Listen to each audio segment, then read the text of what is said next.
Hey y'all, welcome back to Kicking It with K-Rob. It is your host, K-Rob. And today I have another first time special guest. I have my girl Stephanie here. Give it up for Stephanie. Ooh, yes, it's Stephanie Diggs, you dig? Period. And as you can see, we're live in the studio. She pulled up on your girl. We're live. First of all, let me just say, Stephanie is a great guest. She fed me. Stephanie fed me. Okay, I probably don't need to be fed. Baby, I feed everybody. We eat around here because I'm 28, you feel me? Period. Period. Okay. So yeah, I love first time guests. This is exciting. She was telling me how excited she is. I'm like, oh my Yes. God. And then look, she gave me a gift. Tell the people. Look. Oh my gosh. Says kicking it with K-Rob. And you know it's my favorite drink, my favorite bev, as they say. Y'all, I got new merch. So if you ever want to come on the show to get a special cup, come on the show. You're gonna get a special cup. Yeah. Okay. So are you ready for today's Yes, I'm excited. spiel? Let's do it. So y'all, today's episode is about, you ready? Early childhood education. Ooh. I know all about that. She know all about that. Yes. You may or may not have kids that's in school, but I feel like early childhood education is impactful and affects everybody. Yes, it does. It does. So I feel like, as time goes on, more and more people have babies. Mm-hmm. And it's like that field is never going to go extinct. So why not talk about it? It almost did. Whoa. Remember with your president? I said, that's true. President. Y'all president. Yeah. Y'all president. He was trying to defund. Mm-hmm. He is. That's true. Defunding education. And then early childhood education, that's daycares. So yeah. That's everybody. Everybody. Really? It affects everybody. So yeah. That's crazy that we could literally get rid of education. What are we even talking about? Like, right. Okay, so you ready to get into the questions? Yes, let's do it. So first of all, I forgot what grade you're teaching. First of all, Steph is a teacher. Yes. Shout out to all the educators, including myself out there. Y'all deserve to get your flowers because this is a hard job. It is. So hard. So I have been a first grade teacher only 2 years now. I've taught pre-K for 3 years. So I've been all over the place and I've seen enough to know that, teaching is crazy. Like luckily I've been at the same school for all of 5 years, but I don't know. There's some people that jump around, but we'll get into that. We'll get into that. What inspired you to get into like the education field or to become a teacher or to like start working with kids? So I actually graduated from Valdosta State, go Blazers, in 2020. And we all know what happened in 2020. I'm not going to talk about it because it's traumatic for a lot of people. But I came out in college. I was working at Hertz. So when I came out of school. Working at who? Hertz, the car rental place. Hertz. Okay. So when I came out of school, I was just like, I'm just going to work for Hertz. But then I was living with my mom and I was like making $500 a week. I was like, this is not going to work. Because she complaining about me coming in after 12. She like, you're not doing your laundry quick enough. Your bed not made up. I'm like, I got to get out of here. Just being a parent and one of those. I'm like, I got to get out of here. So education just kind of jumped out at me. And I kind of tell two different stories of how I really got into it. But both of them are completely 100% true. Okay. I believe you. I'm listening. Okay. Okay. So the first one is I was babysitting at the time, which I was. And the little boy that I was babysitting got kept back in first grade. And I was like, oh my God, like, how did we miss all the signs that he was going to get kept back? Like, we could have helped. So that's when I was like, okay, let me get into the books. Let me see what it's talking about. And I was like, oh, this is easy. Like, we really could have helped him. So I was like, let me do it. And then also another thing is... did you start tutoring him? I did not. Okay. Because I kind of, after I got the teaching position, I kind of strayed away from babysitting. So it wasn't no time for me to help him really. Okay. Which I wish I could have. But he is on a roll right now. So. Period. Shout out to him. Yeah, shout out to him. But the second story is So I'm really close with some of the teachers that I went to high school with. Mm-hmm. Is that the correct saying? You went no. Who taught you Who taught me you in high school? Yes. Okay. So they were telling me about this opportunity in Clayton County. Shout out to the South Side. So yeah, they were telling me about this opportunity in Clayco, where they have this program where if you have a bachelor's degree, you can be a teacher. But you have to be in a program so you can get it certified. And I did the program, and I was not pleased with the program. I was just kind of like, I'm wasting my time, because if you don't know, as a new teacher coming in, these little teaching certification programs, they're a waste of time, because it takes the same amount of time to be certified as a teacher that it does to get a master's degree. And if you have a master's degree, you're automatically qualified to be a teacher. Okay. So you might as well get the master's, you feel me? Because you can go anywhere at that point. But yeah, I did the teaching certification, and kind of was a waste of time for me. So you did it for 2 years? Was it 2 years? I did it for 2 years. Yeah. That was how you got into teaching. Yeah, that's how I got into teaching. That's a long story. No, that's okay. Okay. But you said it's true. Yes, so it's true. Both of them. Okay. What was it like when you first started teaching? It was exciting. So as a new teacher coming in, you inherit a classroom. So all the supplies, all the materials that come with the classroom are yours.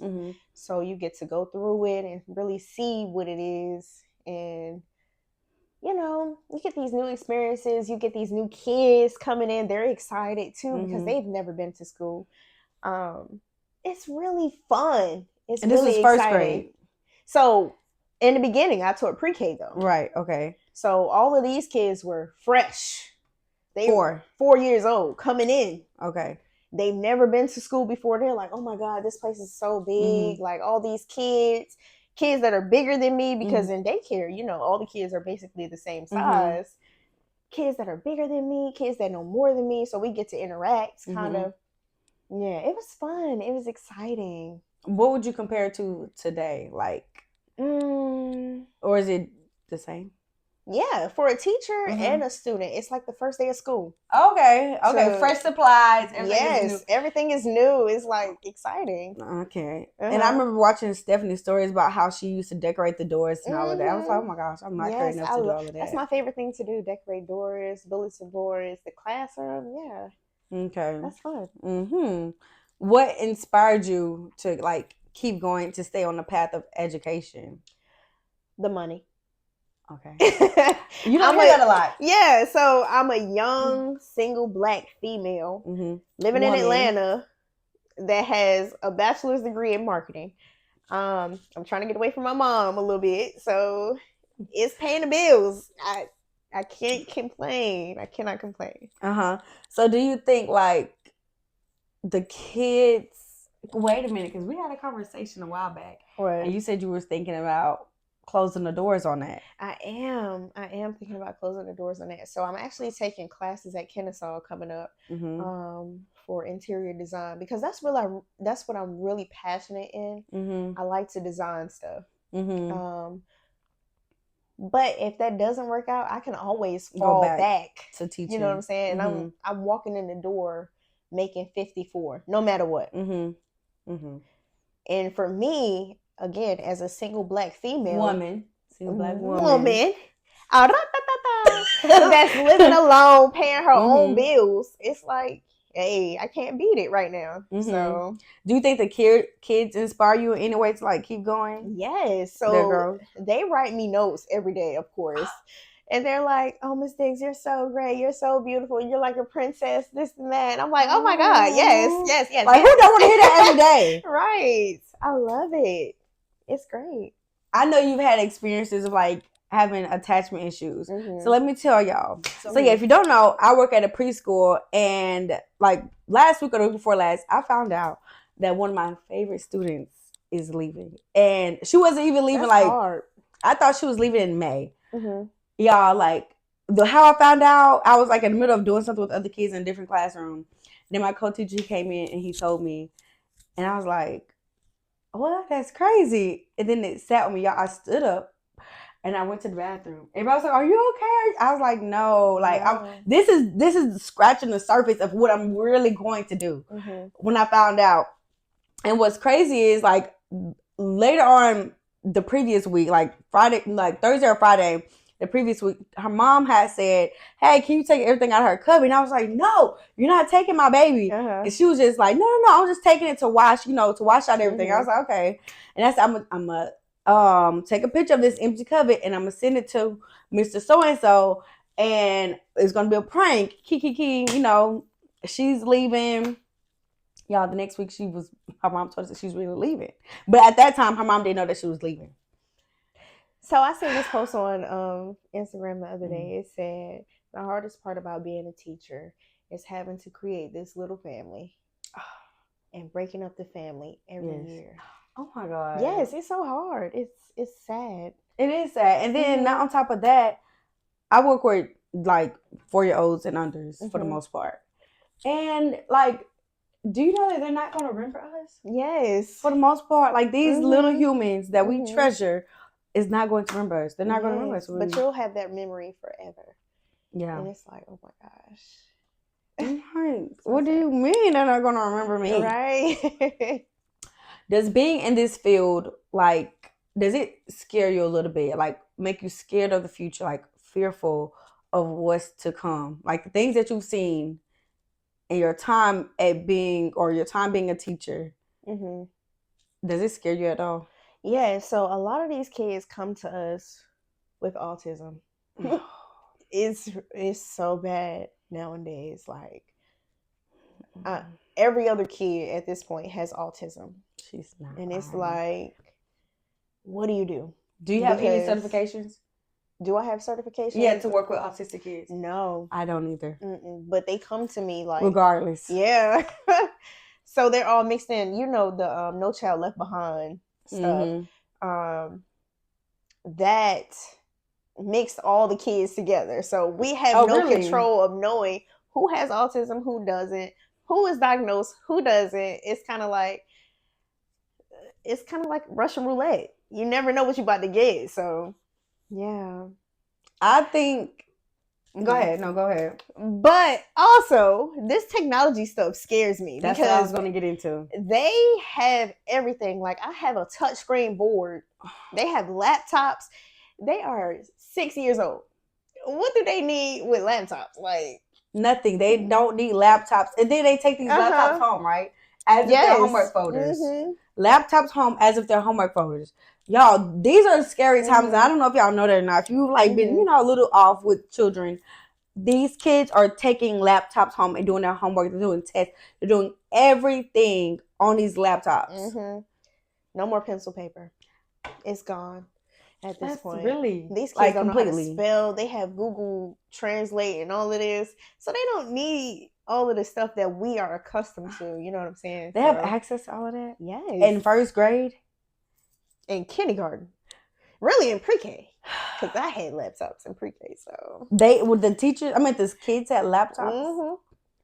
So we had a laptop cart in our classroom. They couldn't take them home at that point, but yeah, they could. We didn't have access. We was teaching them into like middle school. Remember, we had like a special lesson we had to learn. They would bring out the laptops. Yeah. But you talk about 4-year-olds having laptops. Yes, they come out the womb knowing how to use that stuff. So that's scary to me. It is. It's so scary. And this is how we have these like pair relationships with technologies and phones and not in person relationships. These kids are going to be like bad off. Like it's going to be bad. And if y'all don't know. This AI, it can create anything at this point. So, and then they're not going to know the difference between real and fake. Like me and you, we've been around long enough to know, like, oh, this is some things. Oh, this is AI, or this is not. Like, we know, but they're not going to know because it's going to be all that they do know. That's true. That is so true.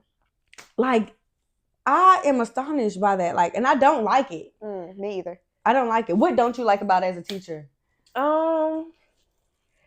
So if they create fake stuff, fake scenarios, fake videos, and stuff like this, they're going to get fake information. What do you mean fake stuff? Like, what do you mean? Who is they if they create fake things? So if the kids have access to AI, right, they're kids. They have imaginations. They're going to create fake scenarios. They're going to create fake videos and stuff like that. So I feel like if they get like interactions with these fake videos and these fake scenarios, that is going to create a fake reality. World. Yeah, a fake reality. So, and also with all this AI, I heard that it makes them lose their imagination and their creativity. Really? Yeah. Because if they're not thinking about nothing, so there's no room for imagination. If all they do is putting it in and, it's going to give it to them. So this is interesting to me because one of the qualifications to get into the honors program at school, you remember the honors program, right? I was never in. I was. So, in the honors program, they pull you out of class and stuff like that. But one of the qualifications to get in is to have creativity. So if you give a kid a line, what are they going to do with this line? Are they going to make it a train? Are they going to make it a sunset? Stuff like that. If they have no more creativity from coming from AI,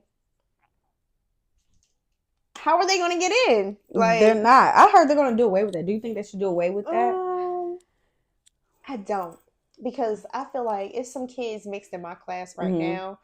I'm teaching first grade level. They deserve to be on the third, fourth grade level. Okay.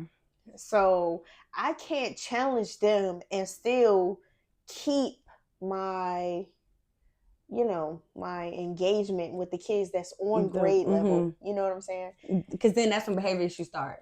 That is when behavior issues start. When they start to get bored. That's true. I think they need the honors program. Yes, to challenge them. Yeah. Okay, I see. That's true. But yeah, I heard like with this AI, like imagine, like let's just say me and you was in college, right? And our teacher said to come up with a story about a dog. Like, and let's say we did or we didn't have it. Let's say we didn't have AI. We have nothing to go based off of. But these kids now, they're going to put into, what is it? Something, ChatGPT, a story about a dog. Boom. They're not thinking about the story. They're not thinking about nothing because the ChatGPT is doing it for them. So, like, the imagination is gone with these kids. Yeah. It's going to dwindle terribly. I'm interested to see, though. Speaking of technology, I don't know, this has something to do with education. But, y'all, I went to the chiropractor the other day, and she showed me my x-rays. Do you know, like, it's true when they say, like, our generation, and I don't know, the generation behind us is going to be worse. But, like, our neck line is supposed to be straight. I don't know if y'all can see. It's supposed to be straight. But mine is like that. Normal. And I'm not the only one. Like, our whole generation, everybody's neck is like that. I believe you. Holding it down. She said, I think it's 7 or 11 pounds our head weighs. And she said, like, every time I look down our phone, there's pressure on our neck. But there is a way to revert it. How? Fear. It's like this type of machine. It's not a machine. It's a pillow, and you like supposed to rest your neck on it. Like she said, 5 to 10 minutes a day. And I haven't gotten a pillow, but I'm gonna get that pillow because I'm like, that's disturbing. Because what do you mean somebody who hates technology, yes, I use it. But what do you mean my neck is like my spine is moved because of this fucking phone? So somebody that's on their phone 24/7 is like that. Exactly. Yeah. And they no tell like with the hands, like our hands are it's like our joints are probably messed up too in our hands. I'm like, y'all, that's crazy. So be aware. We got that little groove now. Yes. That's what they say. Really? Yeah, you got a groove in your pinky because you hold your phone like this. And that's not natural. Yeah, that's not natural. That didn't happen. I feel it. Yeah. You have it? You feel it? Yeah, I got it. Let me feel yours. Oh, yeah, you got it. Yeah. They said that didn't happen until phones came out. So really? Yeah. I did a whole episode about technology. That's actually insane. And so I guess it's education. So how do you feel about screen time? Like, you're not a parent. I'm not a parent. So as someone who's not a parent, relax, parents. we hear y'all, we see y'all, we understand. Sometimes it's necessary. Yeah, it is. But as an educator, how do you feel about screen time? I hate it. It makes their attention span really, really, really, really short. Like, I can only teach a lesson, they say, half the age of the kids that you're teaching. So I'm teaching 6-year-olds. 3 minutes is their attention span. What did it used to be? Do you have anything to compare it to? I don't. Okay, so we can Google it. So, but yeah, they say half the age of the kid that you're teaching. So if you're teaching a 16-year-old, you have them for 8 minutes before they be like, oh, I'm clocking out. That's crazy. Attention span of 6-year-olds in, we want to say 2002. Yeah. Why 2002? What you? 12 to 18 minutes. So that's like, that's a lot. That's times 4. If I'm doing a 6-year-old now, it's 3 minutes. So they saying 12 minutes, that's times 4. But it says 12 to 18. So that's crazy. Yeah. That's insane, y'all. Like, what would you recommend, like a limited, like, obviously we're not parents, but if you were a parent, how long would you let your child be on the screen? Okay. So, or if you would at all. I don't want them to get left behind in this world. Right. But at the same time, I don't want them to have the attention span of a pea. So, clock that T. So I'm thinking, maybe 2 hours, 3 hours a day. Is that including school or like when you're at home? I say when you're at home. Because at school, you need the computers because you need to take the test. You need to do the emails because I'm teaching my kids how to do emails. That's good. At this point. Yeah. So and there's no more signature. Home. So, like, do you know what they're going to use for their signature, like, when they get older? Because, you know, like, I never learned how to write cursive because I was telling my friend last night. I was saying, like, whenever I was in 2nd grade, I was in Mississippi. Then my 3rd grade year, I moved to Virginia. But in Mississippi, they learned cursive in 3rd grade. And in Virginia, they learned it in 2nd grade. So I missed the curriculum, like, from state to state. So I never learned how to write cursive properly.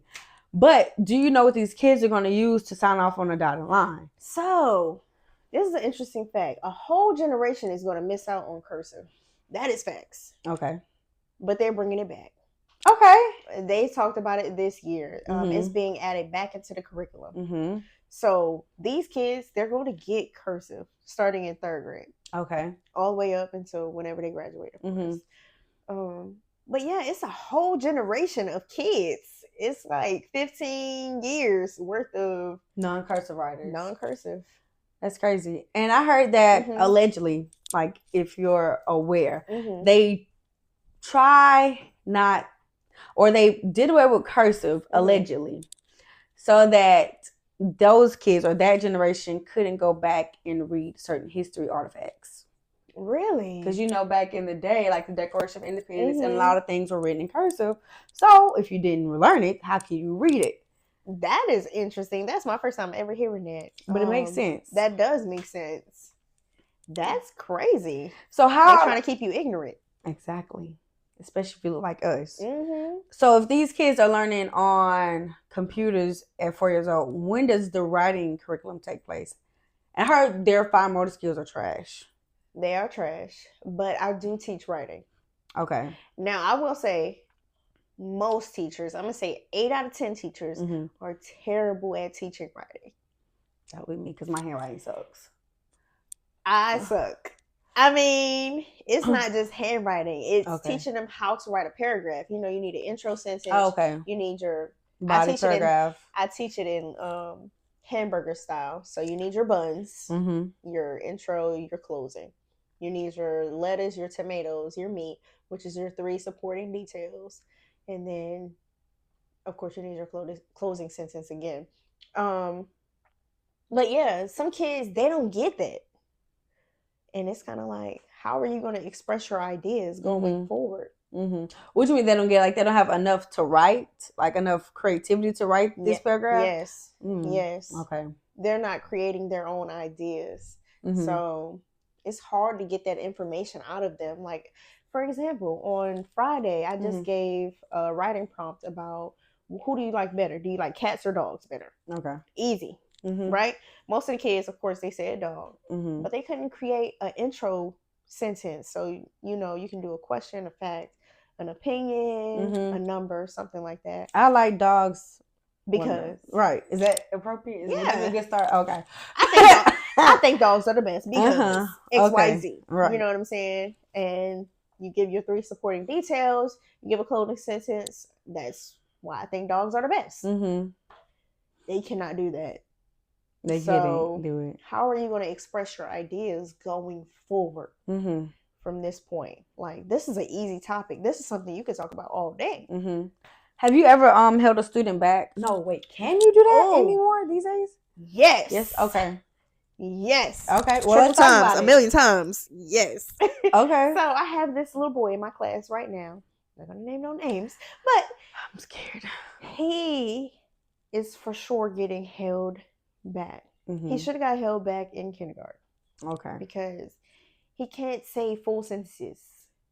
He can't express ideas. His scores, like on state testing and stuff like that, they show little to no improvement. Is he on the spectrum, or we don't know? We don't know.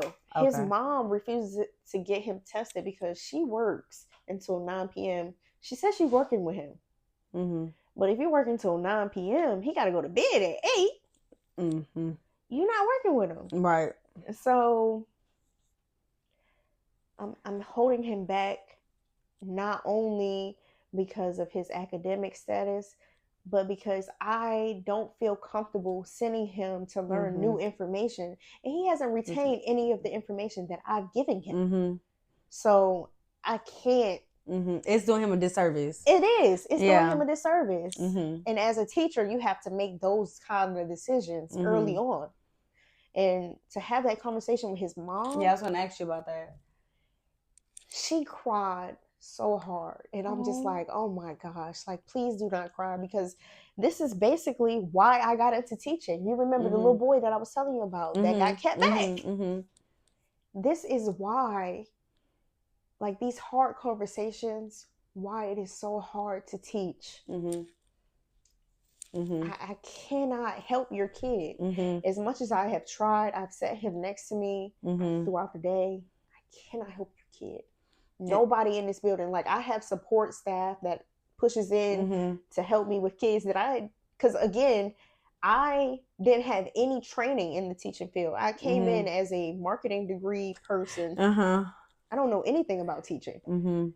So I have people coming in my classroom to tell me what to do with this student, and they are like, oh my God, we've never seen something so bad. And plus, it wouldn't be fair to his second grade teacher. Yes. It wouldn't be fair. It wouldn't. And it wouldn't be fair to him. It's just not fair. When parents, I'm not going to say neglect, but when they dismiss certain things that us as teachers say, you're not helping a child. No. You're not helping. Parents don't take heed to what we say or what we try to say. I work at a preschool and yes, these babies are 3 years old, but they're going to be 4.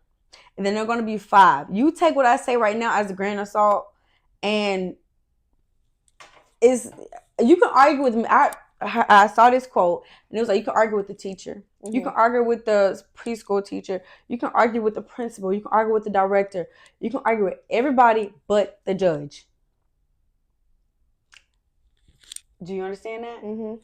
Because you can't. As a parent, you're not going to argue with the judge when we come to you about behavior issues repeatedly. Whenever we try to, tell you that, oh, Johnny's not where he needs to be academically.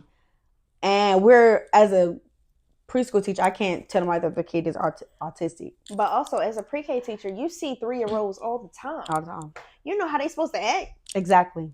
So you're seeing this oddball coming to you. Exactly. You know how to pinpoint and be like, oh no, this is not a regular 3-year-old. Exactly. So But I just feel like parents, y'all, like, if you're a parent and you're watching this, you have a child that's learning, take heed to what the teacher is telling you, or try to, like, just, and I know everything is not possible to, you know, touch on right then and there, but we're telling you for a reason, because it's not the first time that I've seen it. It's not the second time. I be trying to spare my parents a lot of times, okay? And if I say something to a parent, best believe that's probably the fifth time that it's done happened, or the sixth time I done seen something that's odd. It's not the first. Like, speaking of parents, Steph, I got in trouble. Well, not trouble, but how I talk to parents is been said I don't do it the best. And it's not like in a rude way or nothing like that. It's just I gave it to them straightforward, and at a preschool, certain ones, I guess we're not allowed to do that. I don't know how to. So I've also gotten in trouble. Okay. For the way that I okay, because I'm like, I don't know if it's because I'm not a parent, or like I don't know what you want me to say. I tell them the truth, and I feel like, well, I don't feel like, the school system's contract says that you cannot tell them everything. Oh. Yes, you cannot say everything to the parents. You have to gather all the information first and then tell the parent. For example, I had a kid last year. She said that she was in the bathroom and one of the little boys was touching on her. Okay. Yes. So I went straight to the little boy's parents and I was like, hey, there's an allegation saying, hey, your kid was touching on another student. They are 4. This did not happen, by the way. I monitor the bathrooms at 4 years old. You go to the girls' bathroom, you go to the boys' bathroom. So, but yeah, and the parent blew up. She was like, what? It's an allegation against my son saying he did what? Da-da-da-da-da. She goes straight to the principal. She's like, what's going on? Da-da-da-da-da. So the principal comes to me and she's like, why did you tell her that? Because it's her son. Exactly. Yes. Yeah. Like, I'm going to tell you what is going on with your son. But the principal is coming at me saying, you can't tell them everything. You can't tell them every detail. That's not everything. That was one thing. That's what I'm saying. But and that's one big thing. That is a big thing. That's an allegation. But yeah, that's a big thing to tell a parent. Like, against your son, like, this is my kid that's living in the house with me. I need to know everything. So how was the issue resolved? So it just kind of went away. Oh, okay.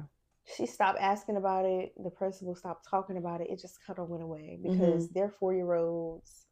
We know that this did not happen. I monitored the bathroom. It just kind of went away. Okay. Yeah, I had an incident where I was told something about a co-teacher about this one child. He did some nighttime work in a classroom, you know. And like I said, I didn't witness it. I was just told this about a co-teacher. And so I told the mom in the afternoon, and then she was caught off guard. But I'm like, wait, they didn't tell you? And she was like, no. And I was like, okay, well, we have something on our hands here, because why were you not informed that your child did X, Y, and Z? And that was the first thing that should have been done, was they should have called you. I should not have been the one to tell you because I didn't witness it. But I was informing her, like, you know, oh, this did happen. Like, you know, she said they didn't tell her. And I had to write a statement. But I'm like, I'm not a witness, so I don't understand why I have to write a statement. But that they should have told her. And that's one more thing you made me think about. In the school system, they are cashless. What do you mean? Like, we can't accept cash at all. Oh, okay. So, like, for field trips, stuff like that. You remember paying for field trips as a kid and stuff like that. We can't take cash. I had this one parent. She was like, I'm going to make y'all t-shirts so that y'all could match on field day and stuff like that. She was like, I'm just going to ask every parent to send me $5, stuff like that. So I had a parent send $5 in the folder, and I just transferred it over to the other parent's folder. I was written up because they said that I was handling cash without permission, stuff like that. I'm like, baby, I'm just trying to make sure that all my kids match on field day. Field day. Yeah. Yeah. And if you're a parent, just know that there's a lot of things that we want to tell you, but we cannot tell y'all. because we'll get in trouble. Yeah. Unless it's like very vital, we'll tell y'all. But like stuff that we think we should mention, no. Well, at my old one, at the old situation, that's what it was. But now I feel more comfortable with certain parents to tell them certain things. Certain parents they'll freak out. Certain parents are like, oh wow, they'll be concerned, but chill about the concern. I don't know how to explain that. And then some parents they just, oh okay. It's a vibe that you get from the parent. Exactly. So, and sometimes it's a lesson. It is a lesson. It's a lesson because I had one parent. She was like, "There's nothing ever positive," and I'm like, she said everything I say is negative. What? About her kid. But you take care of these kids, you know what I'm saying? So everything that you do for them is positive. So for a parent to be like, oh, everything you say is negative and stuff like that, it's like weird. She was talking about the behavior, like everything I reported back to her about her kid was negative. I'm like, well, it may be. If Johnny is hitting kids every single day, had 2 apples, like I'm saying. If Johnny is hitting kids every single day, on the clock, or why wouldn't I tell you that? I don't know, cause yeah. Speaking of crazy stories, what are some of the craziest things that ever ran across your desk? Oh my God, it was this little boy last year. Insane. Absolutely insane. He came to me. First grade. No, this is pre-K. Pre-K, okay. The year before last, because it wasn't last year. He came to me already diagnosed with autism at 4 years old. And his mom is like, oh my God, you have to adjust the way you teach to me and this. Because you know that in the No Child Left Behind, it says that you have to create this separate learning plan for kids with special needs and stuff like that. Who has to? Every teacher. This is true. You have to create a special learning plan. You have to accommodate their needs into your classroom that you've already created, that you've already set up. Oh, that's news to me. Yes, you have to accommodate these children. See, I'm a bit... But he's crazy. He was crazy. When it comes to stuff like that, I'm a bit... what can I say? This is when I start talking money, like money talk. And I'm not rich, y'all, by far. But then I start talking about parents because I had a situation too. And it's just like, you want me to accommodate your child? Bitch, get a fucking nanny. We're teachers. We do group activities. Yeah. We don't do that part. Yes, we do one-on-ones, but it's because we want to. Do you have to do a one-on-one? You do. As a teacher. Okay, what about as a do I have to do one-on-one? I don't know. Yes, we have to like do one-on-one, but I'm talking about like care and love on them one-on-one. Is that in your contract? Exactly. No. So that's what I'm talking about. That's not a need. Okay. So bitch, hire a fucking nanny. Like that's what I wanted to say so bad to my teachers. I mean my parents. I was like, you want that? This is not that. I can't make little Johnny do certain things because you think because he's acting out. No, teach him that he has to work in a class activity, in a group activity. Because isolating him is not better his behavior. Sorry, it's not. But sorry, go ahead with this. And if student. He can't participate in a group activity, then this is not the place for him. He needs help elsewhere. Yes, but period. Yeah, he was the craziest student that I've had. But he was reading. And he was like doing all types of stuff that I thought was extraordinary. But at the same time, I'm like, this little devil is jumping off of chairs and tables and coloring on my walls and coloring on my furniture. No, he got to go. I've had that more than once. Yeah. Little kids, they flip chairs at 4 years old. I don't know if y'all noticed or not, but they flip chairs. They run around They strong. They're strong. They'll run around the classroom like Stitch, and then they'll knock down their friends' toys and towers that they build. These things are happening. And then it's like, what do you say to those kids that's going to make the other kids feel validated or like they are heard in the classroom? Because I have a classroom bully right now, and he is terrorizing my classroom. And it's like, the kids are coming up to me, Miss Hicks, please, he is bullying me. Da-da-da-da-da. they're telling me he's stepping on their shoes, he's kicking their chairs and stuff like that. And it's like, what can you really do to discipline a 6-year-old? Like, other than tell the principal, and the principal's going to have a conversation with them, give them a bag of snacks and send them back to class. Please don't get me started on administration. Please don't get me started on administration. And then when you talk to the parents, this is something that I found out about my classroom bully. So his grandmother actually came up to the school and stole a Stanley Cup from another teacher. What? Yes.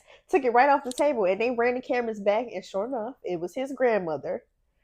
And so what do you do? Did she get it back? Like, how do y'all go about doing stuff like that? So, of course, we called the lady and was like, bring the cup back. It took her a few weeks to bring it back, but she eventually did bring it back. That's nasty. But if her child is still showing these behaviors, it's like, how is this really resolved?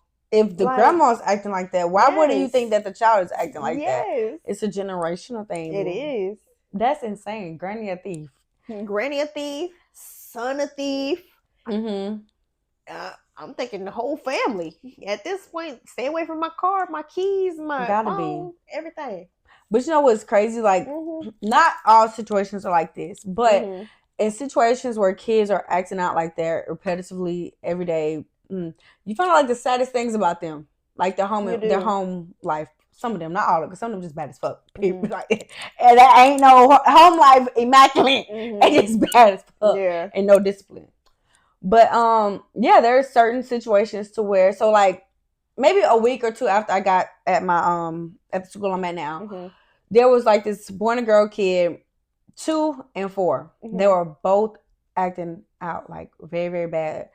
And I was like, something's going on at home. I said this to my co-teacher. And then she was like, no, they're just bad. They're just bad. I'm like, if both of them are acting like that, something going on at home. Because it's, okay, one acting out, we can, you know, but both. We're talking about a 2-year-old, toddler, a baby, 2, acting out every day. Like, I wasn't in the room with her, so I can't say something I didn't witness. But come to find out, mom and dad was going through a custody battle. And I remember dad walking in one day looking for the kids. Mom disrobed them the day before. That's crazy. Yeah, he didn't know that they were gone. A little boy in my class right now. He, I got a phone call in the middle of the school day saying that we don't know if we're going to put him on the school bus to go home. And I'm like, why? He's like, no, the counselor is like, because they just got evicted from their apartment and we don't know if they're going home to a stable environment. And I don't really know where I was going with this. We was talking about like the home life. Oh, yes. So we don't know if he's going home to a stable environment. So we don't feel comfortable sending him home. But this is the same little boy that I've grown from a pre-K reading grade to a 3rd grade reading grade. So I have no clue about what's going on at home. I just see these grades going on. I'm like, yeah, we winning. Yeah, we winning. So to hear that was his story at the house, I was like kind of saddened, disheartened. Right. Because it's like, you didn't expect it. No. Yeah. I see so much growth potential. Yeah. Like, I don't think this is going on at home. But that makes me think about all of my kids. Like, what is going on at home? And we don't know. Yeah. We're not with these kids. We're not these kids' parents. We are not only here to teach, but our main goal is to teach them.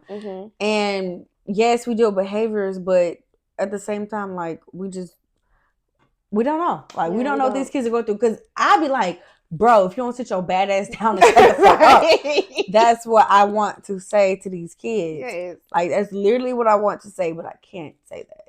Because you don't know what their parents are saying. Exactly. That too. That's something else. Like, yeah, you don't know how their parents talk to them. And they be testing and stuff. They be like, yes, they're just 3. Y'all may think we're crazy, but they're 3. But these kids know. Yeah. These kids know. Trust me, they know. Some of them, they're used to it. Yeah. No, I'm saying like they know what they're doing whenever they be acting out. Like they know. There is no confusion with some of these kids. Oh, Lord. Huh? I know. There's no confusion with some of these kids. None of them. It's like y'all are bad as fuck. And also they smarter than what they look like. That's what I'm saying too. And also, whenever I had first started working like with children in general, like child care. Well, actually, this specific job, I'm gonna say that. I didn't believe in whipping kids like toddlers. I did not believe in it. I know. Because at first I did, like when I was younger, at first I did, but then I kind of grew out of it. Like when this gentle parenting stuff started coming around, and I started like read up on it, and I'm like, okay, well, it makes sense. We don't need to beat the child for everything. Like, yeah, no. I'm like, no, we're not gonna whoop my nephew for say. I said that. I was like, no, we should not spank him. Granted, this is not my child, but anyways, so I was like, no, I don't want to spank him. And then I got to the job now and see how kids act. Yeah. Some of these kids need their fucking ass beat. Not beat, literally. But they need a pop and they need a spanking. Yes. Some of them do. Gentle, soft parenting does not work on every child. No, it does not. No. These kids are crazy. And then they get to school thinking they can act like that because when they get home, they get gentle parented. And you know what I tell my kids? I say, I am not your mother.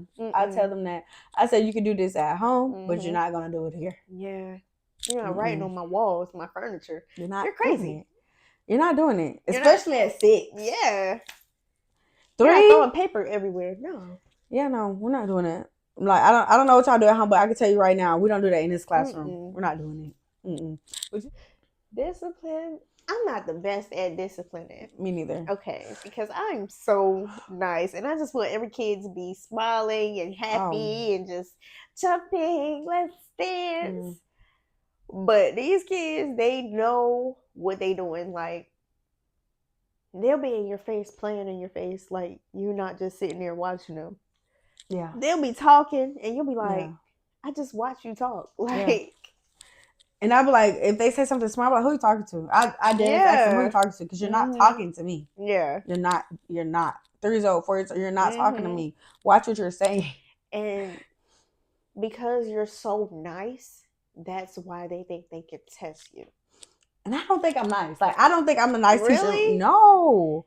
I'm nice. I don't think I am. I'm not like the worst teacher, but I don't think I'm nice. But my babies, they love me for some reason. But I don't think I'm nice because I be like yelling at them. Not yelling at them, but like raising my voice to get their attention. And that's something I've noticed in myself, like over the years of me teaching. Like I came in so nice. I would never yell. I would never redirect you or nothing like that. But now I find myself yelling every 5 minutes. Sit down. Exactly. Stop talking. Yeah. I'm so mean. I feel like compared to what I was. And that develops over time as a teacher. Well, I've been here for 6 months. It's coming. And I came in. It's going to get worse. So in the classroom that I started in, I was warned about this class, y'all. A 4-year-old classroom. I was warned. This director, she was like, yeah, this is a challenging classroom. And I was like, okay, I'm up for a challenge. Like I've never experienced a challenge before in my work life. So I was like, okay, we'll do it. Why the fuck did I do that? Because she was not lying. It was a challenge because they had like 3 behavioral kids in there, and it ruined the whole entire classroom. Because why do we have Johnny running around, throwing shit while everybody else is asleep? No. Yeah, laying down. And they would not. See, the corporation that I work for, they don't believe in putting kids out. It's about the money with them. It's about the money. And that's the public school system. Because it is all about money. So I was sitting in a meeting one day. The principal, she was telling me something about how my lesson plans wasn't perfect or something like that. She said, it's honestly not about you because I like you as a person. This is what she said verbatim. I like you as a person. It's not about you, but this is a business. And it has to be done the way the business wants it to be done. Yeah. That is what deterred me from education. Wow. Because I'm like, I'm not looking at it as a business. No. I'm looking at it as me nourishing, growing these kids. And if you're looking at it as a business, it's like you only see money. Right. But it's a public school. How the fuck? How much money y'all making at public school? Like, So as the principal, not you. oh. But I'm saying like, I was about to say, like as like, you said what? Shawty loaded. Oh well, but I'm saying like the school. Uh-huh. You know, the school. Like we certain schools they struggle to get books. So like as a public school versus private school, the money is different. So it's kind of like a trickle effect. So okay, if I'm not doing my job, the next person gets deemed for it. Then the next person gets deemed for it because that person got deemed. And then the next person gets deemed for it. Right. So eventually it's going to reach the superintendent and then we're going to lose our accreditation. So that's how they're looking at it. It's like a pyramid type of thing. So if you're not doing your job, the next person is not going to have all the information to do their job. And then it's like the business fails. It's all about the accreditation in a school system. That's the business. Okay. Well, with this, it's all about the money. It's the money. And that's how they get funded. Yeah, but like because they're accredited. But I didn't know that I was looking for a corporation because I feel like had I known I was looking for a corporation instead of a family daycare or a smaller daycare, yeah, I was just desperate for a job. Okay, everybody is. I probably would not have gone. Like if I knew the class ratios that I know now, I would not have gone to this job. If I known their disciplinary, like how they deal with behavior issues, I would not have gone to this job. Like because I seriously don't like it. I don't agree with it. It's so many steps that you have to do to get a behavior child put out of school. And the longer that takes, the longer kids see that this is going on, and then they're going to start to want to do the same thing. And that's going to mess up the function and rotation of the classroom, the good classroom. That's how I see it. And no, our goal is not to suspend kids. It's to put, by the way, you can get suspended at a preschool and you can get kicked out at preschool. It's happening, okay? That's not the goal. But if after so long the behavior's not dealt with, yeah, your child got to go. Little Becky and Johnny got to get the fuck. Like, so that makes me think about what you want to do coming in as a new teacher. When you're looking for a school, you need to do all of your research. All of your research. How the principal is, because some principals, they're very lenient. But some principals, they dot all of their I's and cross all of their T's. So you never want to make a mistake. So that's why you have to know all the information going in. It's kind of like Russian roulette again, because you never know what you're about to walk into. They try to put on a cute face, just like when you're walking into a relationship. They try to put on a cute face for the first couple months, weeks, but then that's when the nitty gritty come in. Yeah, and then they're gonna show you exactly what it is. And there's a lot of things during the interview and training process I did not think to ask about. And I'm like, wow, we're here now. Like, this is a thing. I wish I would have known to ask about this. But you don't know. You don't know until you don't know. I mean, you don't know what you don't know. Yeah. You don't know. That's the crazy part about teaching. You just don't know. It's Russian roulette every day. Yeah. And we have to keep these kids alive. Yes. Mind you. Every day. Every day. Like, I had this mom, her child, he was a little bad. He was bad. Okay. And then like it was around Christmas time, and mom, she got me a gift, and I was like, oh my God, like, thank you so much for this gift. And she was like, no, thank you for keeping my child alive. And I was like, whoa. Like, yeah. That was deep, because I was like, oh, I never thought about it like that. I was like, that's deep. Like, she said, thank you for keeping my child alive. And I was like, at first I was like, damn, bitch. Like, but I was like, no, she's right. I got this little kid in my class right now.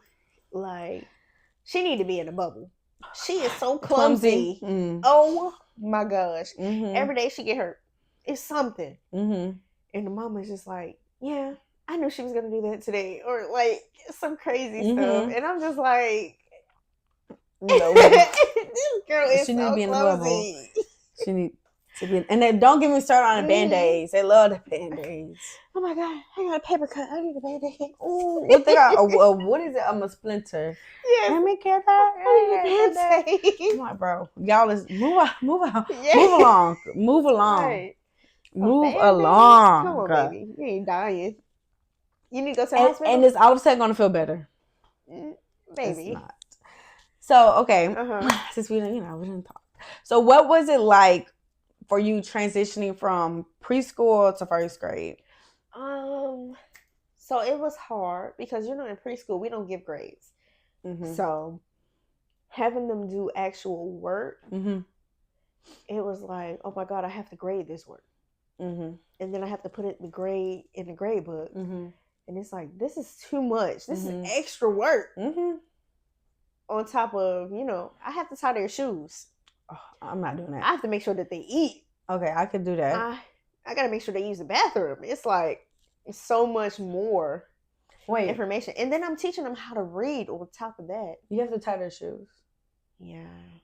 Because if they fall and they bust their lip or something, I feel liable. I'm like, oh my God, I got to tie their shoes. So I asked that because I talked to my sister about this. I'm mm-hmm. like, no, I may be a bad person for this, mm-hmm. but I do not tie. Like, I'll do it every so often, mm-hmm. but I'm not tying 30 shoes every 30 minutes. Like, yes, and it's every 30 minutes. I cannot do that. Like, I genuinely cannot do that. And I work with 3-year-olds, mm-hmm. so like I cannot. Not saying I can't, but like, why? It comes with love. Why. It comes with love. Oh, so you said I don't love babies? No, you love your babies. I do, but I just don't have the patience. I'm just impatient. I prefer your child to have Velcro until they reach to Miss Diggs' class. Yeah, second grade. Mm-hmm. Until they learn how to tie their shoe Velcro. You may be thinking, well, they're not gonna learn. They're not learning how to tie shoes at 3-4 years old. Okay, it's just not happening. So how about this? It was actually in my pre-K curriculum to teach the kids how to tie shoes. Are you serious? I'm so serious. But why is that not? That's a parent's job. It is a parent's job, but 9 times out of 10, their parent is not taking the time to sit down with them and be like, okay, knot it like this. Let me ask you, Stephanie. Twirl like this. Mm-hmm. Did you lay down and push something out of you? I did not. Did you have a child? I did not. Did you have that specific child? Matter of fact, even if you had a kid, that is not your child. But I don't feel like the parents' lack of mm-hmm. should not be our responsibility. Our, duties. Our duties. Yeah. I'm not here to catch the parent where they fall short. That's mm-hmm. the dad. That's why you have 2 of them. Mm-hmm. And you have grandparents, and you have 4 of them.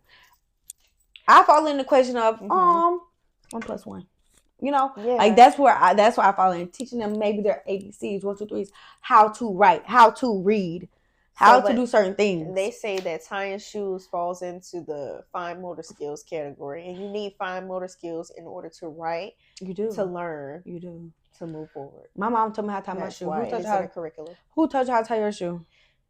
I learned from SpongeBob. So I can play. And loop-de-loop, you're right. Loop-de-loop. Exactly. Yes. I mean, I don't remember. Well, I just remember practicing and being like, okay, yeah, I can do it. Because I was a little delayed, okay, when it came to learn how to blow my nose and tie my shoes. But I remember I learned the things at home, not at school. If you learn at school, that's a bonus. But being in the curriculum is crazy. Does that mean you got to teach, like, do you have ratios? Like 30 kids? Like, how many classes can you have in a... So, in my classroom, we can have up to 21. So, each classroom, that's another thing about the school system. Oh, yeah. Each classroom gets a different number of kids based on the group of the kids. So, you have the DES kids, which are the kids that need extra help. Mm-hmm. You have the kids that's on grade level. Mm-hmm. And then you have the gifted kids. Mm-hmm. So in my grade level, we have 3 teachers. I have a gifted teacher, I have a DES teacher, and then I'm the middle classroom. Teacher. No. They're 2 different classrooms. Okay. The gifted teacher is in one class, the DES is in the other. I am the on grade level teacher. Mm-hmm. So all of my kids are supposed to be right in the middle. Mm-hmm. They are not. I have kids that's, of course, on the 5th grade level, and then kids that's not even kindergarten level right now. So I got kids that's all over the place.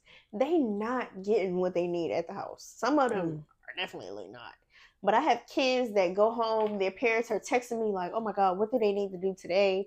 Like, what's going to keep them above the curve, stuff like that. Mm-hmm. And then I have kids I've never heard from their parent a day in my life. Yes. Really? Yes. So it's like, how do you keep them all level? You can't.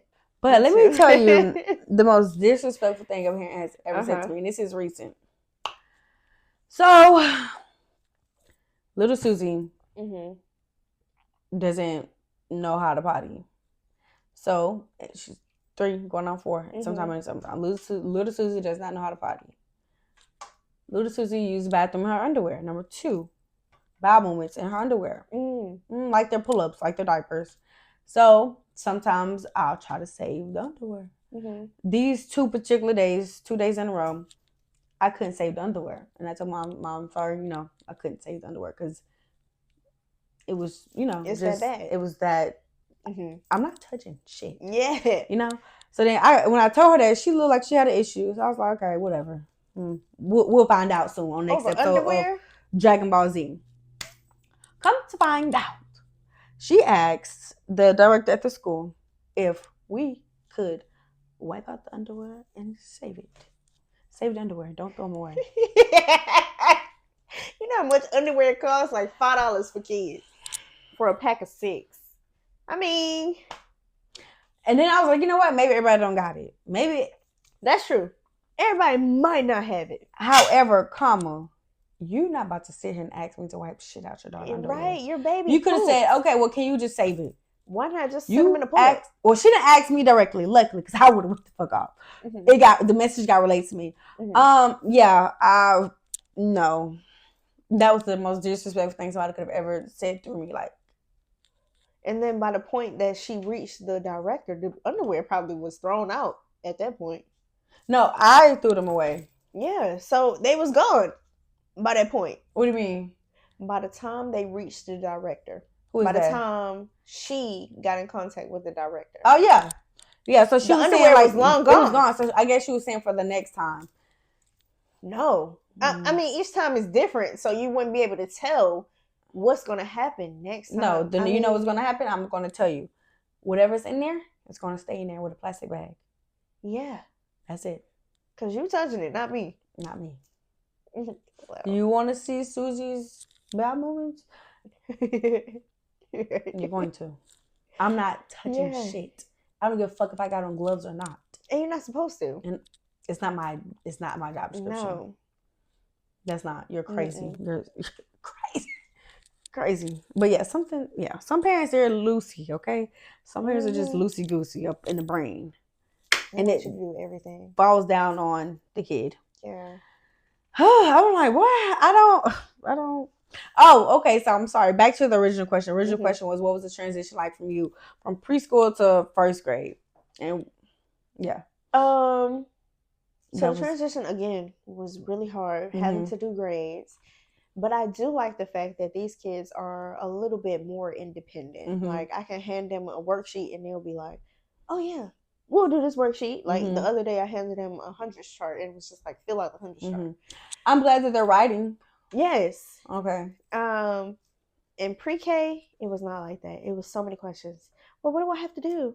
Why do I have to do it like this? Can I write with this pencil? Can I write with this pencil? Like it's so many questions because it's a learning curve. It's like as they progress in their learning career, as you would say, they act different. Yeah, they do. And it's like, my job is to teach. Your job is to learn. How are we going to do performing? Yeah. Even though I work with the 3-0s, like the early 3s and the older 3s are 2 separate groups. And you can tell the difference. You can tell the difference. Even with the 3 and 4-year-olds. When I was working with the 4-year-olds, at the end of the day, they were able to sit down, watch Magic School Bus. These 3-year-olds, they can't sit down to watch shit. Not even Bluey, not even Blippy.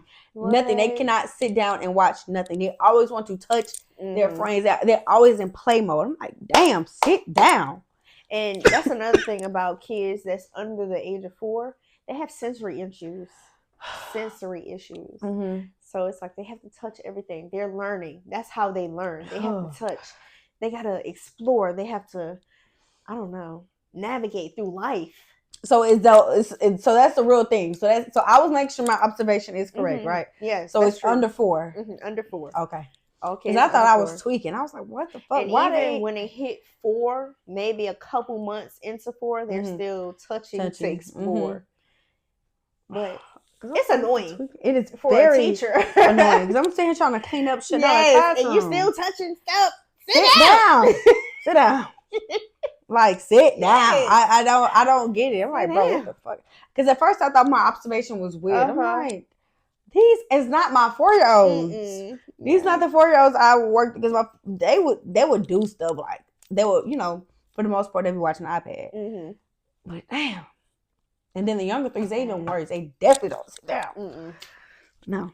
That's how they learn. But I'm like, why? So that's why you have to give them like a bunch of different activities to keep them. But I'm cleaning the room. We're not pulling out toys while Miss Kayla's cleaning the room. But that's something that teachers, I feel like, struggle with, is finding something for the kids to do while you are trying to do what you need to do. Yes. Because sitting them down and watching a video, that's not going to keep them preoccupied. You have to give them something to touch, something to manipulate, to keep them. But I want them to stop touching each other too. I'm like, stop. That's true. That's all. It's a lot. It's a lot. Because they love touching each other. They're like, people? What? People that's my size? Yeah, I guess. What? So looking at it like that, yeah. Yes. As a kid? Yeah. They be exploring. I guess. Okay. Thanks. So on to a more serious question. Because the day and age we live in with where we have to do, well, I don't have to do this, but like at a bigger school, elementary school, have you ever felt like your life was in danger, like physical danger, being at your job now? Okay, so we do a lot of intruder drills. Okay.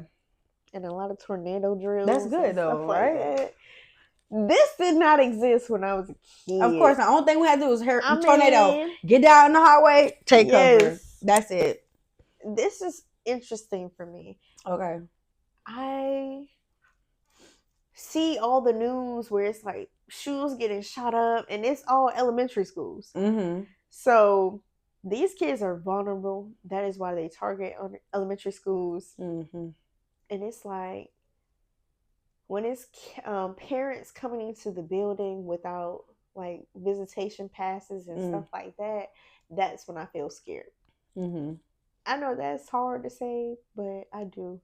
Because because why don't you have a visitation pass? Yeah. So so how does it break down how it works like at your school, like how they're supposed to get the visitation pass? So they go to the main office. Of course, they have to buzz in 2 different times. You got to buzz in. It's like a prison. And then they don't search the parents. That's something else that you should be scared of as a teacher. They don't search the parents, and then you have to sign like this log. The log automatically does like a background check. So if you have anything on your background check, then you cannot be admitted into the school building. Really? Yeah. So how would you get your kid if your dad or your mom have a criminal record? So you have to wait until it's time to pick up the kid. Yes. You can't get your child? Yeah, you got to wait. If you are trying to sign a kid out and they do like a background check or something, and something comes up, either you have to talk to the counselor or you have to wait until your kid is released from school. Wow. I mean, that's safe, but it is safe. Things happen and things do happen. I feel like, like if your dad went to jail for drugs back in the day, he a felon now, like, and he can't pick you up because he sold drugs. Hey, I mean, don't sell drugs, kids. I guess. That definitely wasn't a thing whenever we was in school. But yeah, it's new. It's new technology. It's new. So they just set it up in our school less than 2-3 months ago. Oh, wow. Yeah. So. But have you ever felt like you was in danger? Like, I mean, okay, so yeah, go ahead. Go finish explaining to why you feel like you're in danger whenever you don't see the visitation pass. So at my particular school, it's really, really small. It's only 400 kids. Oh, wow. Compared to a school that has 2,000, 3,000. So we kind of know all the parents. So I've really never felt in danger because when I'm looking at a parent, I kind of already know your kid. Like, but yeah, when we do the intruder drills, that's the most endangered I've ever felt. What are those like? So everything in the classroom kind of goes blank. Actually, don't tell it. No, I want to tell this. Okay, go ahead. So everything in the classroom kind of goes blank. What do you mean by that? Like you can't use any of the technology. Oh, okay. Everything shuts down. Everything shuts down. Okay. It's just kind of like this message across all the screens that says intruder alert, basically. All the teachers, they wear badges and stuff that they have a special button where you can press to let them know that there's something going on in your classroom. The police will be directed right to your classroom. But all the kids, they kind of know when the light starts flashing red, it's time to get under the tables. So I kind of all back all my kids up into one corner. They hide under a table. They know to be quiet. I hide, like, of course, the classroom doors, they have like this window. I got to put a piece of paper over the window. We got to lock the door. I told the kids that if somebody ever tried to get in our classroom, that I'm going to take one of the pair of scissors or something and just start. As you should. Because I'm scared too. As you should. I'm protecting all of us. We going to make it out of there. Like, no matter what. But yeah, that's kind of scary to tell the kids. It is. You know what I'm saying? Yeah. Like, if somebody comes in here, y'all do what y'all do. I'm going to make sure we get out of here. And then I'm going to make sure that, we're on the ground level in my classroom. So I'm going to put all the kids out one by one, like out of the window. So that's scary to think about. It is very scary because that's literally life or death. That is life or death at that point. It is. And I feel like teachers should be able to carry too in school. That should be a thing. Are y'all allowed to? We are not allowed to carry. No. We are not allowed to carry. Okay. Why do you think teachers should be allowed? For situations like that. To protect? Yes, absolutely. If they're not going to have security at the front door, teachers, you need to defend yourself. Like, why should you be vulnerable because of a law? You know what I'm saying? Like, or because of a school's decision. Because I don't know if it's law or not. But because of a school decision, you should be able to protect yourself and the kids. Like, you have 21 little ones. Why should you not be able to have the greatest defense weapon to protect you and them? Like, I just feel like that's what it should come down to. I feel like at this point, but I feel like it's the government that's allowing this to happen, obviously. But in a sense that in the perfect utopian society, first of all, it wouldn't happen. But because it does, I think that the school should fund teachers going to the gun range. It shouldn't have to be boiled down. I just thought about this as we're talking. It shouldn't have to get to this, but in the sense that it does, this needs to happen.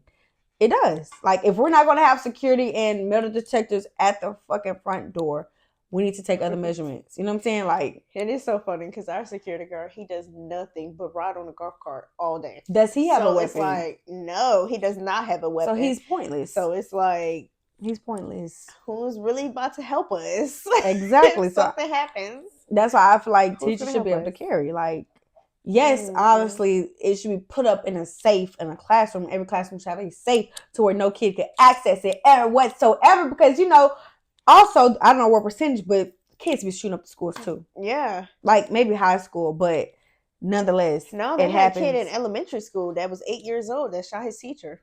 That's crazy. I do remember that. Yeah. So, yeah, like, And the kids were the ones who be bringing the gun. So let's say the intruders inside the classroom, because now we're talking about inside the classroom. The call is coming from inside the house. I will kill little Johnny if it comes to me and these other little babies. Yeah. You can't.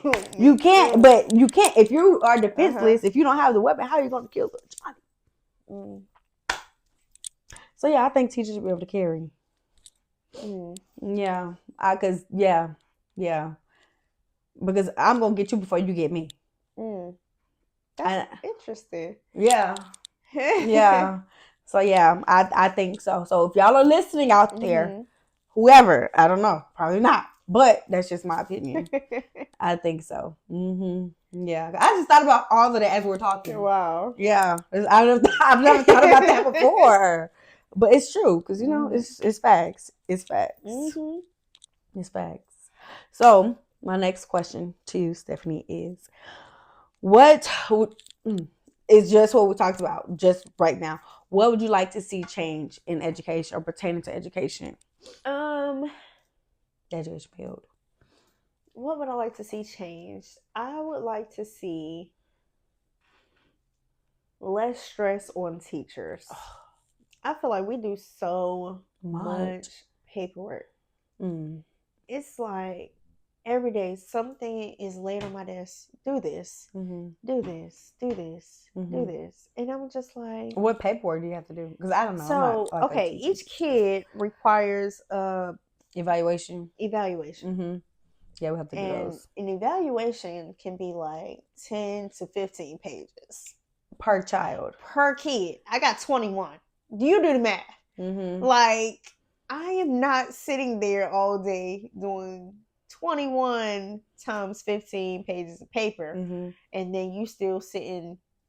You gotta write down all the kids that's struggling in your class, and you gotta teach. You gotta write down all the grades that everybody is making. Like, I don't have the time. And then to still live my regular life. Like, I like going out with my friends. Yeah. I got a second job. I need to do that job. I like to work out sometimes.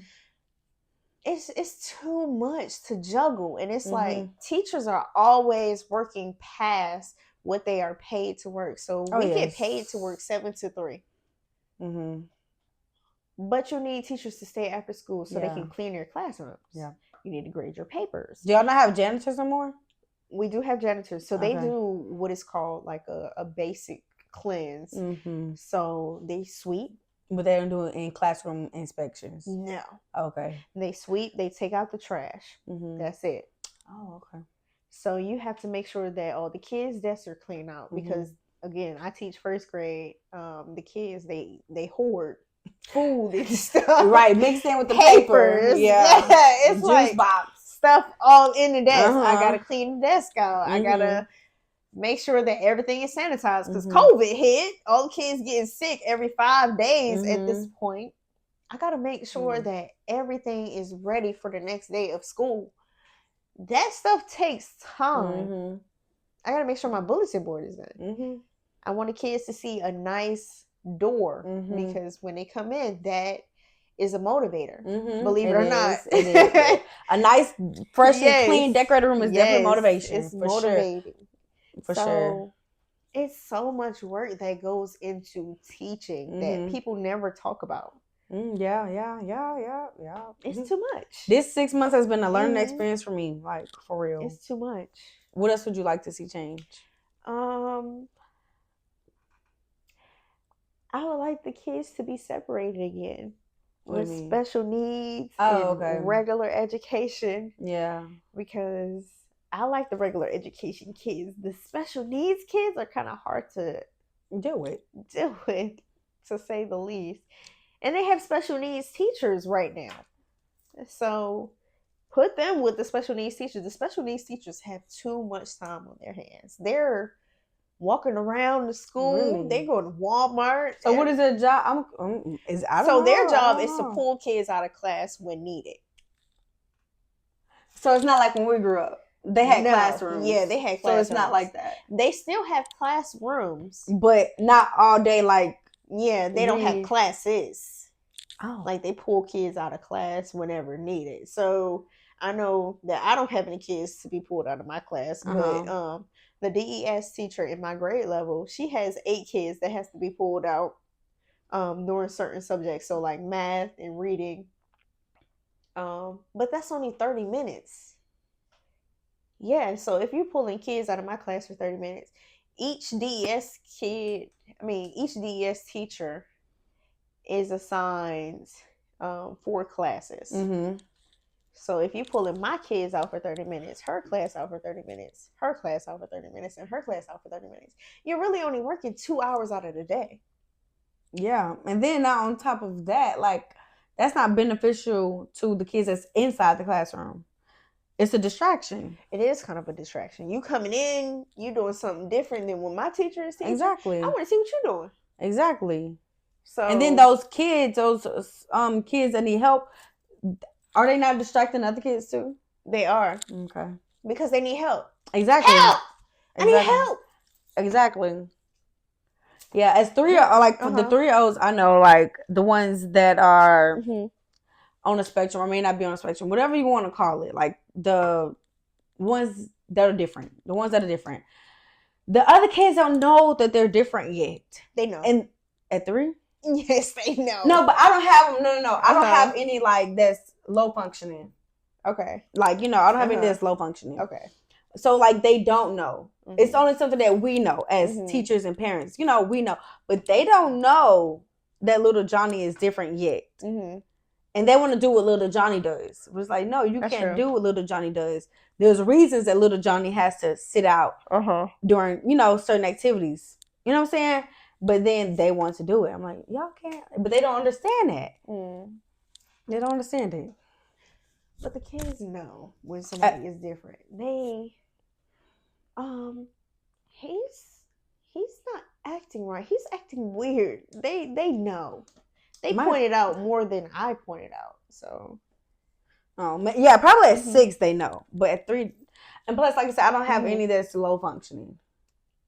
See, even in pre-K, I had kids that was like low functioning. They weren't low functioning because they was reading, but it was just kind of like the kids knew. They was like, he's acting off. Like they knew. They knew certain. They know sometimes. I feel like, but maybe they just don't care. Maybe that's the issue. No, I'm saying they don't care that he's doing X, Y, and Z while the whole class is doing this. Because then they want to do what he's doing. I'm like, no, we're doing this. Let him do that. We're doing this. But yeah, what else would you like to see change? Do you have anything else? I would. Can I? So I would like to see more. This isn't nothing that can be said on paper, but I would like to see more accountable parents, more active parents, more interpersonal parents, because then it trickles down on us. And I would like to see the administration actually do their job. Don't bring Johnny back here when we just told you he slapped 15 kids in a row with the lollipop. Like, don't bring him back in this classroom. Take him out. Do something with him. Yeah. Tell him, I don't know, because I'm not in administration. I don't know. That ain't my field. I don't know what you're supposed to do, but don't bring him back in this classroom. But also don't let him get his way either. So or come in the classroom, work with little Johnny, and tell him that that's not right. And we're going to stay in this classroom until he stops slapping kids every day. Because bringing them back is not solving nothing. And I'm telling y'all, these are 2, 3, 4-year-olds. Yes, they know what they're doing. Yes, they're bad. Yes, they need discipline. They do. And like I said, you could argue as a parent with anybody and everybody. But who you're not going to argue is that fucking judge when your child hits 18 years old and they in jail. You can't argue with that. I would also like to see more pay, higher pay for us teachers. Higher pay. Higher pay. Higher pay. It's not going to happen. But higher pay. Let me see. What would I like to see change? I would like I said, administration, parents. That's just who I have my issue. It's honestly administration and parents and corporations. My issue is with the big dogs, not the little ones. So you know that administration, 9 times out of 10, they have never been in a classroom. Well, I mean, mine have. Well, in my school, so they say they've been in a classroom, but they haven't been in a classroom long enough 2020. And you know these kids past 2020 different because I work with COVID kids. These kids were made during the pandemic. They are so different. And that's true because that's something we don't talk about. There's I had this amount of years of education. I've been in childcare this long. Yeah, but you are not in the same time frame that I am. We are not dealing with the same creatures, the same beings. We're not. These kids need technology. It's like a drug to them. They need attention because it's It's so different. Mm-hmm. COVID kids, they are used to being right up under their parents. And they can't do that anymore. They can't. We kind of like forcing them into the world, and they're screaming, they're hollering, they need more. Mm-hmm. We can't give that to them. No. So, no. I mean, what are you to do as a teacher? You said what? What are you to do as a teacher? I be telling them personal space and boundaries. I literally be like pushing them off of me. Really? Yes, I be overstimulated sometimes. Like I be trying not to do it in a mean way, or I be like, not right now, you know. But I tell them Miss Kayla's overstimulated. Like, stop touching me. And because I'm a person too. Yes, I'm a big person, but I'm a person too. That's my flaw. I'm always like, oh my god. Yes, with certain ones and certain times, with certain ones and certain times of the day, I'm like that when I, you know. But at 6 o'clock, get the fuck off of me. Yeah, and that's when they be needing it the most. Yes, you're right. You're right, because they've been there all day. Also, if you drop your kids off from 6 o'clock to 6 o'clock, stop doing it. You need to spend time with your child. Yes. And I know certain people have 12-hour work shifts. I don't know what to do because I'm not a parent. I can't tell somebody don't work no 12-hour shift. I don't know. Let me shut up. I don't know. No, they be doing that on purpose. Okay, well, the ones that do it on purpose, stop. When they pick them up, it's time to eat and bath, bed. Knock them out. The combo. Yes. The combo. Because they know it's stressful. It's so stressful. Yes. And if you're a parent, stop putting your not so well behaved child off on the teachers. Like, if you know your child is not well behaved, stop acting in denial. Or go to counseling. Go to therapy. Send that baby to therapy. You too. Yes, you too. Yes. You seen Nanny June, whatever her name is. Nanny Joe. Who is that? Super Nanny. Oh, Super Nanny. Yes, I used to watch that when I was little. I used to. Everybody watch Super Nanny. You would think. You would think. Okay, so to wrap up this episode, the last question of the day, we kind of touched on this already, but what would you recommend someone that's coming into the education field? Like, what are your, pointers? What would you give someone? What advice would you give someone? Don't do it. It's like I'm playing. No, but of course, research the school. Make sure that this is the school that you can see long-term goals with. Yes. And ask the right questions when you're getting interviewed. Yes. About the school, if you have any. Set up good rules in your classroom. Make sure that the kids are like trained per se before going into teaching. Like the first 2 weeks of school, just spend it on making sure that the kids know the routines and the rules of the classroom. Okay, that's good. Yeah, because that's how you set a foundation for what's going to happen. Set a good relationship with your parents. They are important. Y'all are a team, even though they may have different views than you. Y'all are raising this child together for this year. Yeah. What else would I say to a new teacher coming in?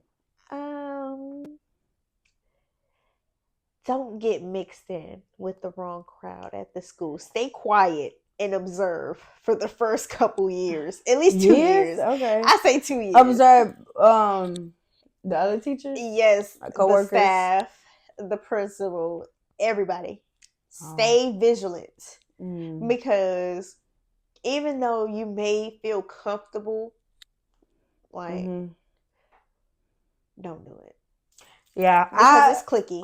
They have sororities, fraternities. They kind of click together. Yeah. I'm very oblivious to stuff like that at where I work. I don't, because I don't.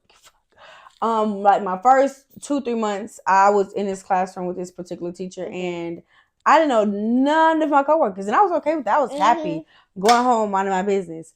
And then there was a turn of events. I forgot what happened. Oh, I know what it was, but that's different for different day. To where I had to get placed outside the classroom, and I became a floater for a little bit. And this is when I started to get to know all of my coworkers. I was like, oh, okay, like everybody's cool. Like I still to this day, I don't know if my coworkers like me, but I like all of my coworkers. Like I don't know if anybody, I don't know. It ain't my business if anybody dislike me, but I like all of my coworkers. Like, but I've heard, chit chat, catty, they ain't got nothing to do with me. Yeah. I've heard it.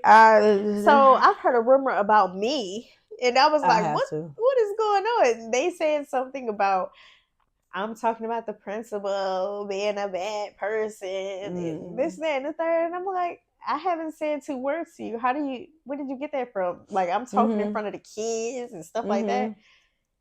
Talking in front of the kids. Yes, like I'm spreading business to the kids.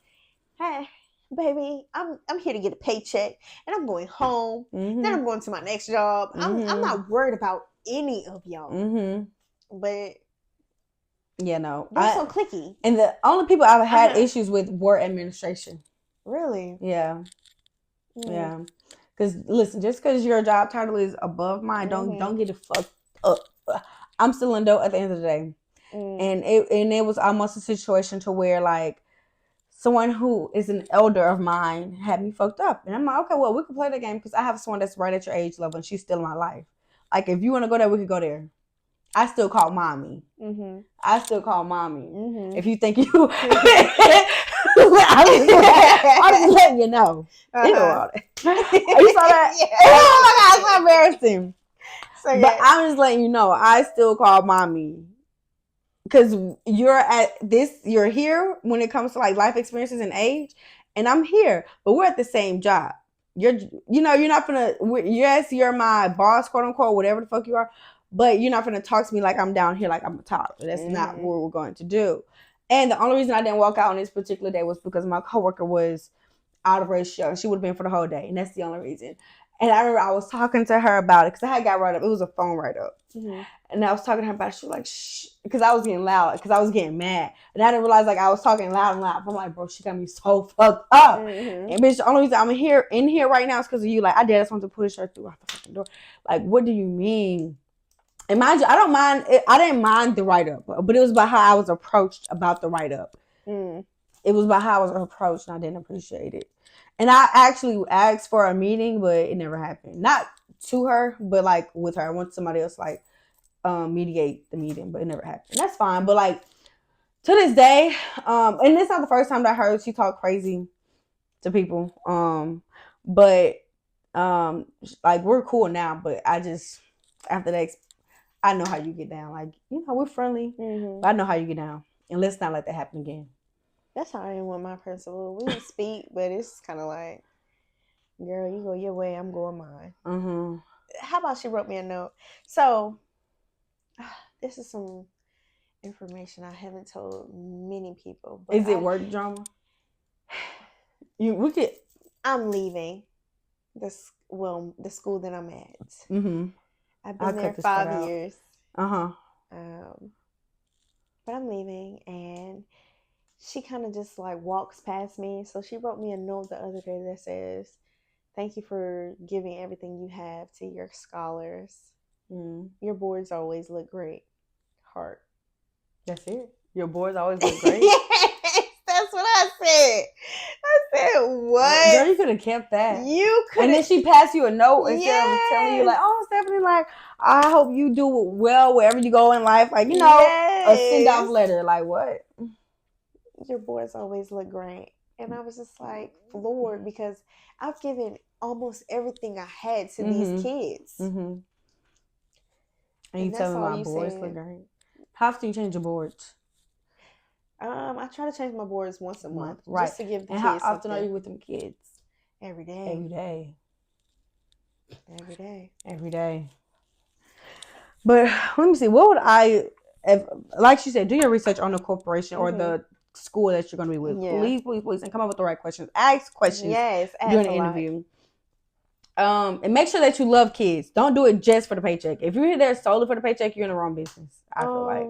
Yeah. Like if you don't like or love kids, or you're not passionate about kids, don't do it because you will lose your job quick. Yes, that's a big part of the job.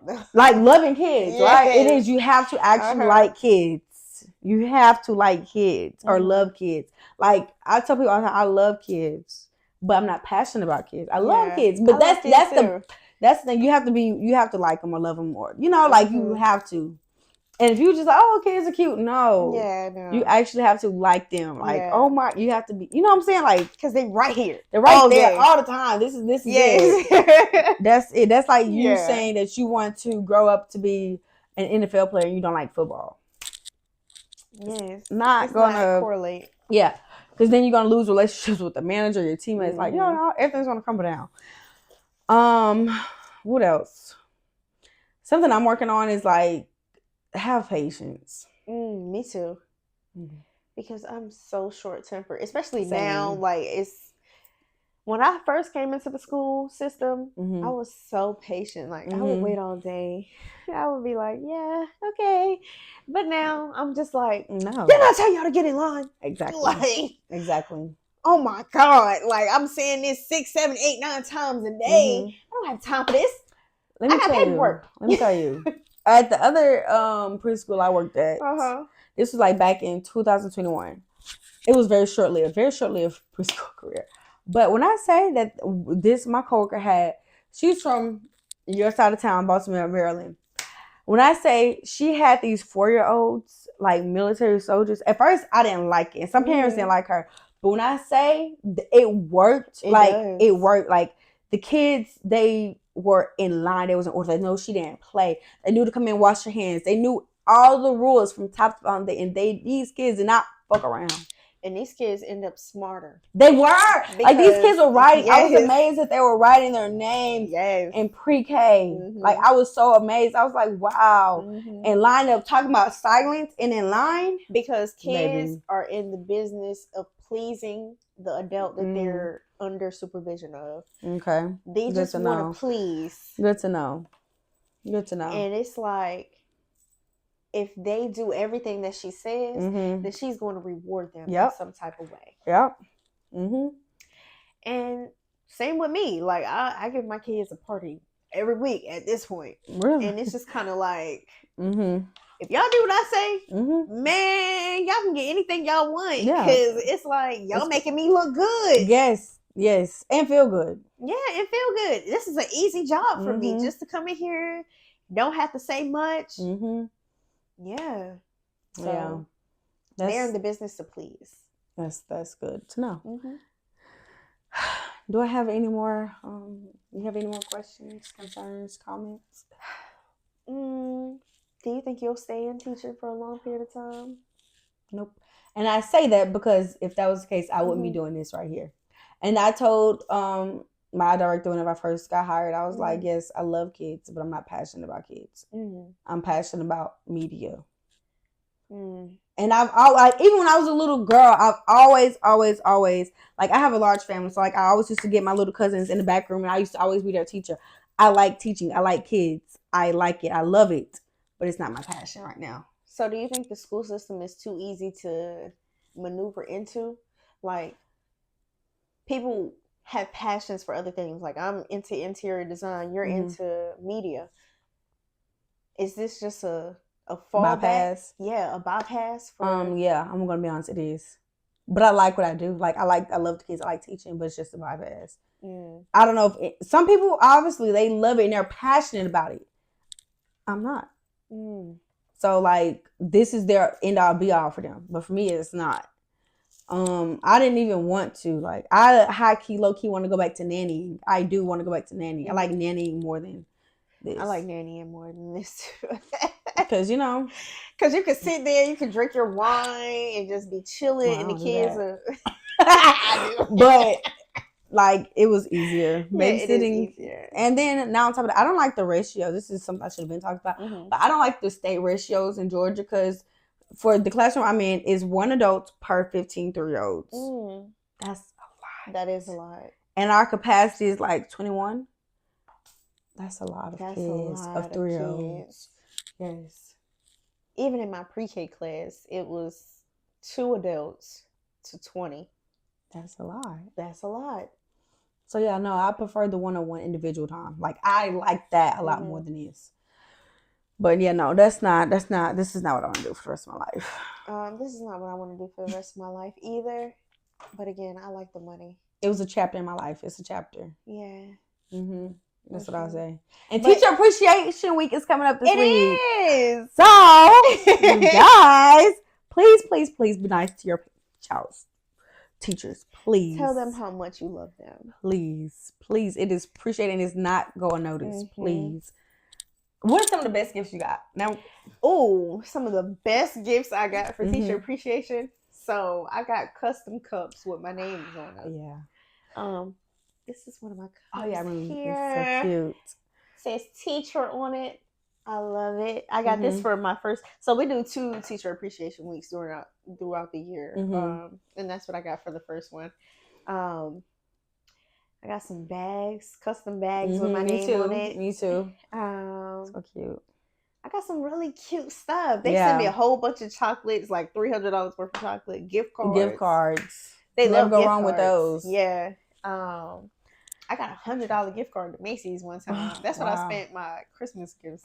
Wow. I'm just like, yeah, like I can do the gifts, but is that enough to sustain me? If it was Teacher Appreciation Week every week, yes, right. Now I do have a parent that sends gifts every week.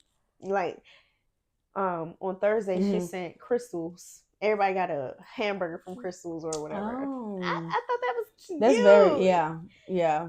She does little stuff every week. That's just like, oh my God, I love her.